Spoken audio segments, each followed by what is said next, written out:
నటుడు నారా రోహిత్ ఓ ఇంటివారయ్యారు. నటి శిరీషతో ఆయన వివాహం నిన్న రాత్రి ఘనంగా జరిగింది. ఏపీ సీఎం చంద్రబాబు, భువనేశ్వరి దంపతులు, సినీ రాజకీయ ప్రముఖులు హాజరై వధూవరులను ఆశీర్వదించారు.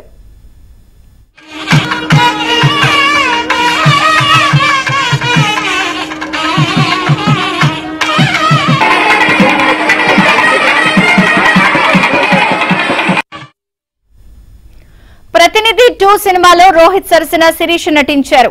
అలా మొదలైన వారి స్నేహం ప్రేమగా మారింది. పెద్దల అంగీకారంతో గతేడాది వీరి నిశ్చితార్థం జరిగింది.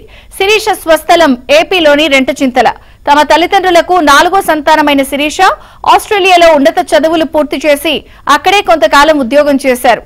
నటనపై ఆసక్తితో స్వదేశానికి తిరిగొచ్చారు. హైదరాబాద్ లోని తన అక్క ప్రియాంక దగ్గర ఉంటూ చేసిన సినీ ప్రయత్నాల్లో భాగంగా ప్రతినిధి 2కు ఎంపికయ్యారు.